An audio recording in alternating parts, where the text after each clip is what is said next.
আসসালামু আলাইকুম guys, welcome back. তো কেমন আছো তোমরা? তো বেশি কথা না কয়ে শুরু করা যাক। লিমার ঠোঁটে আমার ঠোঁট মিলিয়ে দিলাম। মনের ভিতর অন্যরকম একটা অনুভূতি হচ্ছে, যেটা আগে কখনোই হয়নি। আমি যেন লিমার মাঝে হারিয়ে যাচ্ছি। হঠাৎ দরজায় জান্নাত এসে ডাকতে লাগলো। মেজাজটাই খারাপ হয়ে গেল। তোর এই সময় কি তোকে আশা লাগে? পেতনি কোথাকার, একটু রোমান্স করো, শান্তি নাই। আর এদিকে লিমা মিট মিট করে হাসছে। যাও, লিমাকে দরজা খুলে দাও। পারবো না, তুমিই যাও। আমি শুধু একটা রাগী দৃষ্টিতে তাকালাম, কিন্তু লিমা ভেঙচি কেটে দিল। ইচ্ছে করছে আবারও কিস করে দেই, কিন্তু জান্নাত দরজায়, তাই কিছু বললাম না। দরজা খুলে দিলাম। ভাইয়া তাড়াতাড়ি ফ্রেশ হয়ে নিচে এসো, ভাবিকেও নিয়ে এসো, কিছু গুরুত্বপূর্ণ কথা আছে। ওকে। তারপর লিমা আর আমি ফ্রেশ হয়ে নিচে আসলাম। আব্বু আম্মু সবাই একসাথে নাস্তা করতেছি। জীবন, হ্যাঁ আম্মু বলো। তোর মামাতো ভাই রায়হানের বিয়ে আগামী শুক্রবার।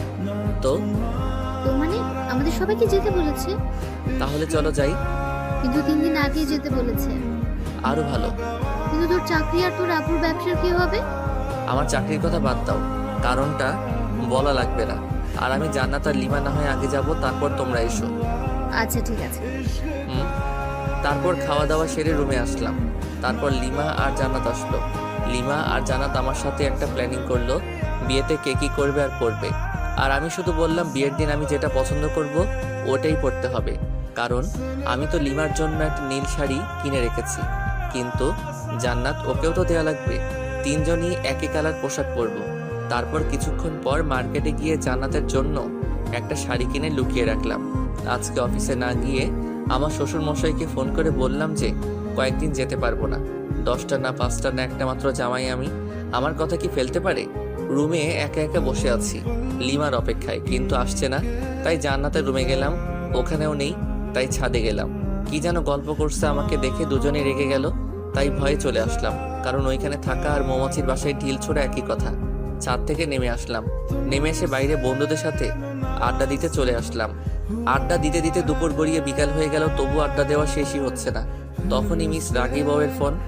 হ্যালো বাবু, কোথায় তুমি? মাইরালা, এই আবার এত সুন্দর করে বলতেছে কেন? ডাল মে কুচ কালা হে। এই তো জান, আড্ডা দিচ্ছি ফ্রেন্ডদের সাথে। তাই বাবু? হুম। কখন আসবে বাবু? এই তো বাবুনি, এখনই। ও তাই, চলে এসো বাবু। আজকে না তোমার মামার বাসায় যাওয়ার কথা? ও তাই তো আসছি। কুত্তা, আয় তাড়াতাড়ি, নয়তো তোর নাম ভুলিয়ে দেবো। ওরে বাপরে, মার ডালা। আসছি। বন্ধুদের কাছে থেকে বিদায় নিয়ে বাসার দিকে আসছি। বাসের দরজার আসার সাথে সাথে উপর থেকে ফ্রিজের পানি গায়ে পড়লো। ওরে, কোন সালে পানি দিলি রে? ঠিক, আমি তোর শালা, তারা ভেতরে আয়, দেখাচ্ছি মজা। ভয় দৌড় দিতে যাব, কিন্তু আমি তো কাক ভেজা, কিভাবে পালাবো? লোকে দেখলে তো পাগলা ভাববে। লিমা দরজা খোলার পর আমার হাত ধরে টেনে উপরে নিয়ে গেল। আমি তোর শালা, আর তুই আমার দুলা ভাই, তাই না? আরে ধর, এটা কি বলো? আমাকে যে পানি দিচ্ছে তাকে বলেছি। পানি আমি দিছি। যদি অন্য কোনো ছেলে দিত তাও শালা বলতে। তার মানে তুমি একটা লুচ্চা। শালা বলো সবসময়, মেয়েদের বউ ভাবো। দূর, এসব ঢং বাদ দাও। আর আমি কোনো লুচ্চা নই, বুঝছো? কি বললি? আমি ঢং করি? তবে রে। লিমা এসে মারতে থাকলো। মায়ের ঠেলায় পড়ে গেলাম লিমার উপর। অতপর দুজনেই সোফায় পড়ে গেলাম। আমি লিমার দিকে অপলকভাবে তাকিয়ে আছি। কি মায়াবী চেহারা, চোখ তার টানা টানা, গাল দুটো বাচ্চাদের মতো, ঠোঁট ও নো যেন ফুটন্ত গোলাপ। ছুঁয়ে দিতে ইচ্ছে করছে, কিন্তু পারছি না, কারণ ছুঁয়ে দিলে আর দেখতে পারবো না। লিমা টের পায় যে আমি ওর দিকে তাকিয়ে আছি, তাই মারা বন্ধ করে ও নিজেও আমার দিকে তাকিয়ে আছে। আর আমি যে ভেজা কাপড়ে আছি তা দুজনের কারোই মনে নেই। এই সময় আমাদের দুজনের মাঝে স্বপ্নরা এসে ভিড় জমাচ্ছে, যেন স্বপ্নগুড়ি উড়াচ্ছি দুজন দুজনের আকাশে। চোখে চোখে কথা হচ্ছে, মুখে শব্দ নেই। এখানে শুধু নীরবতা, আর আমরা দুজন দুজনের ভাবনায় হারিয়ে গেছি। আমি ভাবছি লিমার সৌন্দর্য নিয়ে, কিন্তু লিমা কি ভাবছে সেটা জানি না। কিন্তু দিনের আলোয় আমাকে একটা কাছে থেকে দেখে অনেকটাই অবাক হয়েছে। এভাবে আরো 10 মিনিট কেটে যায়। ঠিক তখনই আমাদের ভাবনায় ছেদ পড়লো, পানি পড়ে। উপর নিচ সবখানে তাকাচ্ছি। হঠাৎ চোখ পড়লো দরজার দিকে। জান্নাত মিটমিট করে হাসতেছে। এদিকে আয় তো আপু। না, যাবো না, জানি তুমি আমাকে মারবা যদি তোমার কাছে যাই। যদি না আসিস সারপ্রাইজ পাবি না, আর আসলে সারপ্রাইজ পাবি। হ্যাঁ, লাগবে না তোর সারপ্রাইজ। পেতনি, তোকে কাছে পেলে কি যে করতাম তার কোনো ঠিক নেই। এদিকে লিমার দিকে তাকিয়ে দেখি লজ্জায় লাল হয়ে গেছে। আমি আবারও ওর ভাবনায় ডুবে যাচ্ছি। ও হ্যালো, এই ভেজা কাপড়ে কতক্ষণ থাকবে? যাও ফ্রেশ হয়ে এসো। তুমি যাও আগে, তারপর আমি যাচ্ছি। আমি যেতে বলছি, যাবা ব্যাস। না তা তো হবে না, চলো এক কাজ করি, দুজনেই একসাথে যাই। হোয়াট? পাগল হলে নাকি? অবশ্যই, চলো চলো। না, যাব না। ওকে। অতপর লিমাকে কোলে তুলে নিয়ে গেলাম বাথরুমে, সাথে সাথে পানি ছেড়ে দিলাম। দুজনই ভিজে একাকার। লিমাকে ভেজা কাপড়ে দেখতে অসাম লাগতেছে, তাই নিজেকে কন্ট্রোল করতে পারছি না। আমি আস্তে আস্তে লিমার দিকে এগিয়ে যাচ্ছি। লিমা পেছনে যেতেই দেওয়ালের সাথে ধাক্কা খায়। লিমা লজ্জায় লাল হয়ে যাচ্ছে, ঠোঁটগুলো কাঁপতেছে। আমি যতই কাছে যাচ্ছি ততই আমার হার্টবিট বেড়ে যাচ্ছে। লিমা হাত দিয়ে আমাকে বাধা দিচ্ছিল, আমি লিমার হাত দেওয়ালের সাথে চেপে ধরলাম।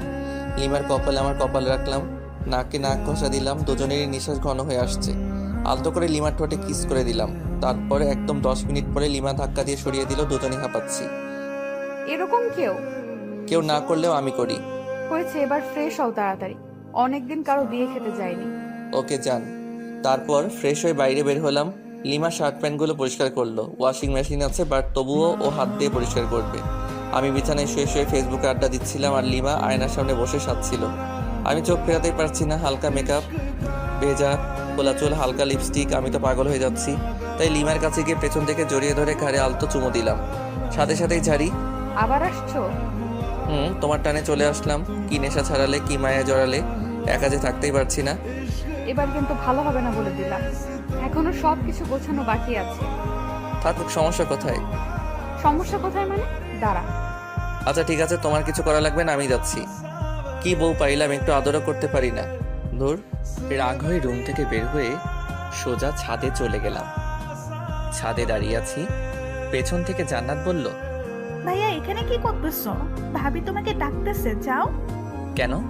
আমাকে বললো নাকি? আচ্ছা ঠিক আছে। অনেক বিরক্তি নিয়ে রুমে আসলাম। কোথায় গিয়েছিলে? চাঁদে গেছিলাম। ফাজলামি বাদ দাও। আর তোমার কি লাগবে বলো, আমি গুছিয়ে নিচ্ছি। জান্নাত, আর আমার সবকিছু গুছিয়ে নিয়েছি। আমার সবকিছু আলাদাভাবে তোমার আগেই গুছিয়ে রেখেছি। তাই নাকি? Good boy. আচ্ছা, এই সন্ধ্যায় যাব কিভাবে? আব্বুকে ফোন করে গাড়ি আনতে বলি। ওকে। শ্বশুরের গাড়িতে জামাই চড়বে না তো কে চড়বে? গাড়ি নিয়ে আসতে আরো 1 ঘন্টা চলে গেল। এখন বাজে 6:30। মামার বাসায় যেতে 3 ঘন্টা তো নিশ্চিত লাগবে। লিমাদের ড্রাইভারকে নামিয়ে দিয়ে আমি ড্রাইভ করতে লাগলাম। লিমা সামনে বসলো। জান্নাতকে আমার ফোন দিলাম। ইচ্ছে মতো গেম খেলতেছে। তুমি ড্রাইভও শিখেছো? আগে আমি রেসিংয়ে যোগ করতাম, অনেকবার ফার্স্টও হয়েছি। ও তাই? দেখবা, ওভার স্পিডে ড্রাইভ করব? না না, দরকার নেই। না, দরকার আছে। আমি যেসব বললাম তোমার বিশ্বাস হয়নি। ওয়েট।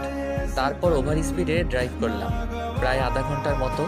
লিমা আর জান্নাত তো প্রায় কাদার অবস্থা, কারণ অত স্পিডে চলা গাড়িতে কোনোদিন কোথাও যায়নি ওরা। তা গাড়ি থামা। হ্যাঁ, এখনই গাড়ি দাঁড় করা। কেন? দরকার আছে। অকারণে গাড়ি থামাবো না। আমার দরকার আছে, গাড়ি থামা বলতেছি। ওকে। আমি যখনই গাড়ি থামালাম ঠিক তখনই হান্নাত চুল ছিটতেছে আর লিমা মারতেছে। কেমনটা লাগে? অনেক কষ্টে ওদের থামালাম। তারপর আবার গাড়ি চালাতে শুরু করলাম গরুর গাড়ির মতো। 3 ঘন্টার রাস্তা 4 ঘন্টা লাগলো। মামার বাসায় আসার পর মামা মামি আমাদের দেখে প্রচণ্ড খুশি হয়েছেন। রেস্ট নেওয়ার জন্য আমাদের একটা রুম দেখিয়ে দিলেন। জান্নাত মামাতো বোনদের কাছে চলে গেল, আর ও ওদের সাথেই থাকবে। 2টা মামা একসাথেই থাকে, তাই বাড়িটাও বেশ বড়। লিমা রুমে গেল। আমি আরও কিছুক্ষণ গল্প করে রুমে চলে আসলাম। এসে দেখি লিমা শুয়ে আছে। একটু মজা করা দরকার ওর সাথে, তাই আমিও বিছানায় একদম লিমার উপর শুয়ে পড়লাম। কি করছো কি? আরে কেউ দেখে ফেলবে তো। নো নো, এইখানে কেউই আসবে না। আমি কিন্তু চিৎকার করব। করো না চিৎকার, আরো বেশি করে চিৎকার করো, সমস্যা নেই। আর এইখানে এসে যদি চিৎকার করো তাইলে বাইরে বের হবে কি করে? তোকে যে কি করব, ছাড় বলছি। লিমা আমাকে ধাক্কা দেওয়ার চেষ্টা করতেছে, কিন্তু ততক্ষণ আমি ওর হাত বিছানার সাথে চেপে ধরেছি। কিন্তু হঠাৎ লিমা আমার দিকে তাকিয়ে মুচকি হেসে দিল। আমি তো ব্লাশিং হচ্ছি। লিমাই আমাকে জড়িয়ে ধরে কিস করতে থাকলো। বুঝলাম না, 2-3 মিনিট পর লিমা আমাকে ধাক্কা দিয়ে বিছানায় ফেলে চলে গেল। তাই তো বলি, হঠাৎ ওই রকম করলো কেন? তুমি এটা ঠিক করলা না লিমা? বেশ করেছি। ওকে ফাইন, দেখিও এই বিয়ে বাড়িতে কি কি করি। কি কি মানে? এইখানে 2-4টা মেয়ে পটাবো, রোমান্স করার জন্য। হ্যাঁ, যেই না চেহারা নাম রাখছে পেয়ারা, উনি মেয়ে পটাবেন। ও আচ্ছা, তাহলে চলো মামাতো বোনগুলোর কাছে যাই, তাহলেই বুঝতে পারবা। ওকে আমি বুঝতেই চাই, চল। জ্বলতেছো কেন? হোয়াট? আমার ঠেকা পড়ছে যত সব। ওকে ফাইন, চলো এবার যেখানে জান্নাতেরা গল্প করতেছে ওইখানে গেলাম, কারণ ওইখানে 4টা মামাতো বোনের মধ্যে 3টাই ক্রাশ খাইছিল, তাই আমি আসতাম না এখানে। আসলেই আমাকে নিয়ে কেলোর কীর্তি করে ফেলতো। আর ওদের 4 জনের সবার বড়টা তো জান ছাড়া কথাই বলে না। ওদের কাছে যাওয়ার পর মামাতো বোন তিথি বলল, জানো তুমি বিয়ে করে নিলে? ছি, আমার এতদিনের ভালোবাসা বুঝলে না তুমি? আমি আর বাঁচতে চাই না। তোর ভালোবাসা কেন বুঝতে যাবে? ও তো আমার সাথে 3 বছর রিলেশন করলো, এভাবে ঠকালে তুমি আমাকে? আরেকটা তো সরাসরি বলল যে আমাদের নাকি অনেক কিছুই হয়ে গেছিল। এইসব শুনে লিমা ইজ ফায়ার মানে আগুন, চোখ লাল করে আমার দিকে তাকালো, তারপর রুমে চলে গেল। আমি তো ভয় পেয়ে গেলাম, এই মেয়ে যে কি করবে আমাকে তার কোনো ঠিক নাই, তবে নিশ্চয়ই কপালে দুঃখ আছে। তারপর আমিও রুমে চলে আসলাম লিমার কাছে। রুমে গিয়ে দেখি লিমা মাথায় হাত দিয়ে বসে আছে। কি হলো লিমা, ওভাবে চলে এসে আবার এরকম ভাবে বসে আছো কেন? ও হ্যালো, কালা হলে নাকি? আমি ওর কাঁধে হাত রেখে বললাম, আরে ওরা তো আমার সাথে মজা করছিল, তুমি ওভার রিয়েক্ট করছো কেন? ওভার রিঅ্যাক্ট না, আমি বুঝতে পেরেছি সব ছেলেরাই এক। ঘুমাবো, সর। আহা, রাগ করে থাকলে হবে? মামা মামি কি বলবে বলো? কি বলবে বলুক, তাতে আমার কি? আর সব ছেলেরা এক মানে? অত মানে বুঝতে হবে না। মেয়ে মানুষ বড়ই অদ্ভুত। ওকে কি বোঝাতে চাইলাম আর ও উল্টো বুঝে এখন মন খারাপ করে আছে। জান্নাত এসে ডিনার করার জন্য বলে গেল, তাই লিমা আর আমি দুজনই খেতে চলে গেলাম। লিমা আমার পাশে, তাই চুপি চুপি কিছু মাংস আমার প্লেট থেকে ওর প্লেটে দিচ্ছি।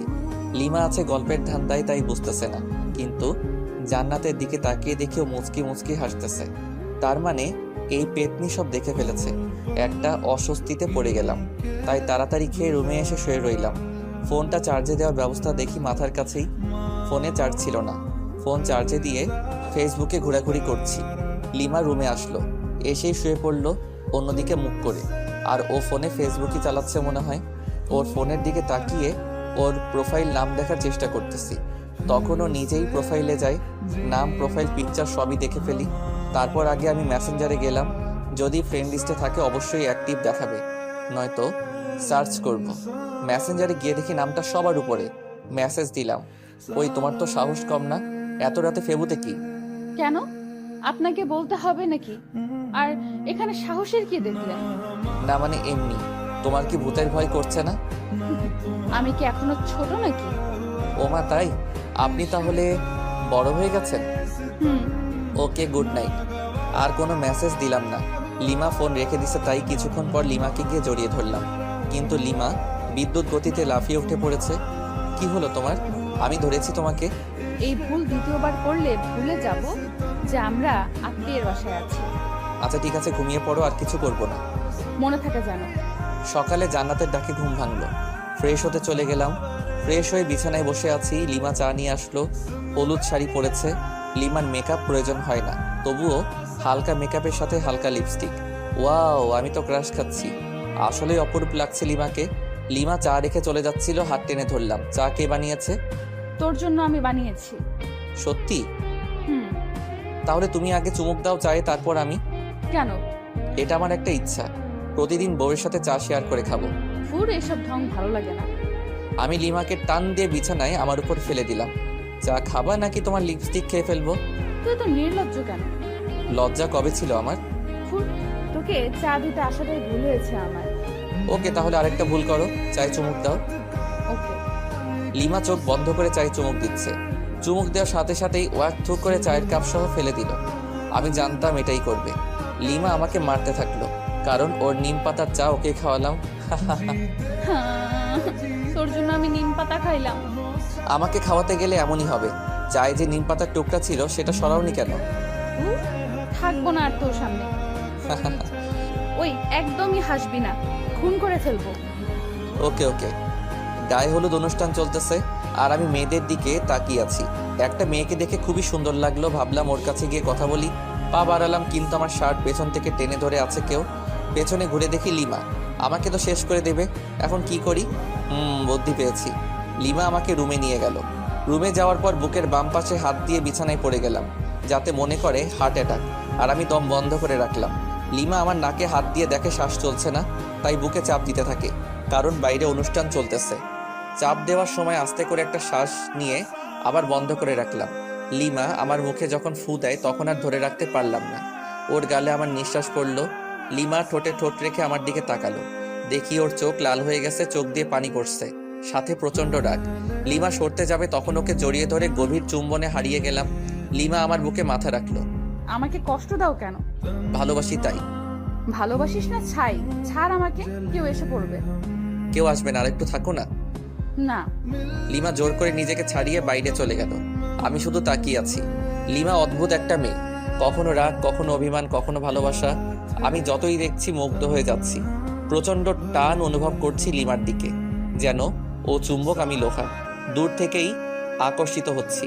লিমা দূরে দাঁড়িয়ে আছে, রুমের দরজা দিয়ে লিমাকে দেখা যাচ্ছে। ফ্লাইং কিস দিচ্ছি আর ও রেগে লজ্জায় লাল হয়ে যাচ্ছে।